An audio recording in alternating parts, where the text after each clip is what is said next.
Polk with more on what the rest of the day holds in store for us. Hey, Jay. Well, good afternoon, John. Good afternoon, everyone. We're expecting to see more clouds as we go through our afternoon, and eventually these clouds are going to begin to give us a chance for some rain and snow. Here's a view from Highway 24 and Peterson Road. Lots of those clouds off in the distance as we look back on 24 as it heads out of town. Mugabug Pest Control brings it to us 42 degrees on the northeast end of the city. In Monument at Woodmore Drive with the Tri-Lakes Fire and Rescue Camera, we see I-25 and 105 looking pretty good today. Traffic flowing smoothly. Temperature here a shade cooler than it is in the Springs as we check in with 38. There will be some travel impacts for the afternoon drive. Once the rain and snow returns, we'll be able to squeeze out a couple of those rain and snow showers later on. There'll be light snow as you head up into the higher elevations, and so we'll call for that on 24 between the Springs and Minturn. 160 Walsenburg to Alamosa, especially on La Vida Pass, we'll see some light snow as well.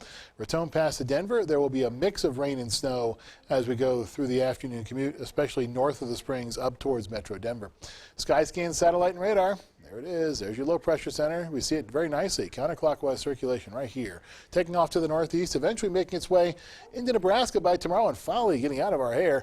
We're going to continue to see, though, at least a chance for some rain and snow this afternoon as it's able to squeeze out a few showers. There's plenty of moisture to work with, and of course there's fairly cold air in the middle and upper levels of the atmosphere to help to produce some of that rain and snow. And you can see it on the Skycast as we go through 4 o'clock, picking up the kids from school or heading home from our work plans. The dividing line, at least the rough dividing line, is I-25. East of the big highway, we see mostly rain. West of the big highway, we see chances for snow, especially in the higher elevation areas.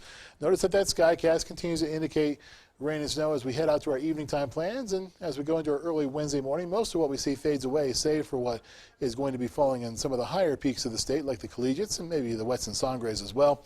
As we go through our Wednesday morning commute, things looking pretty good, but then we'll pick up another chance for rain and snow on the backside of that upper low pressure center as we go through our lunchtime on Wednesday and as we head home from work and pick up the kids from school once again. More rain this time, though, as temperatures are going to begin to rise up. And that means that even some of the areas that pick up snow today will pick up more likely a rain-snow mix or just out-and-out rain as we go through our Wednesday afternoon. By Wednesday evening, most of what we're going to see should be fading away. Snow tracker then is going to indicate decent amounts of snow on Pikes Peak itself, but outside of that in the Pikes Peak region, we're not going to see too much. 1 to 3 inches is more likely, with higher totals as you head to the northwest of Woodland Park. 34 for the Springs tonight, 36 in Pueblo, 35 in Canyon City, 20s and 30s up in the mountains. Temperatures in the plains, for the most part, sitting in the lower to middle 30s. Lyman always a bit cooler. You check in with 29. 33 is your low tonight in Denver. Spring 7-day forecast. High temperatures are on the rise. 70 by Friday. That'll be great to see compared to how cool it's been in the past few days.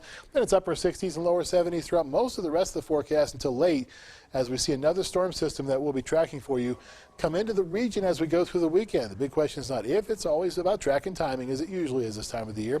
And so we'll keep tracking it for you as we go through the next several days. Mid-60s today and tomorrow, or tomorrow and Thursday, I should say, gives way to mid to upper 70s later in the forecast and then lower 70s as we end things off. In Canyon City, it's lower to middle 60s at first, and then it's lower to middle 70s throughout the middle portion of the forecast before we drop it back just a shade into the mid to upper 60s. In Teller County, our high temperatures, 49 tomorrow, 50 on Thursday, and then we touch 60 for a couple of days on Friday and Saturday. Temperatures then drop back just a shade, John. They'll be sitting in the mid to upper 50s Sunday through Tuesday with that chance for rain and snow in our forecast too. So fairly active in terms of chances for rain and snow, but not quite as intense as it was last time. Last Saturday, the rain chance, the snow chance actually in Teller County was 100%. This time coming up, it's only 20%, see? Which I like to reverse that and say 80% of good stuff, right? There you go. 80% chance to be dry. Yeah, thanks, Jay. You're welcome.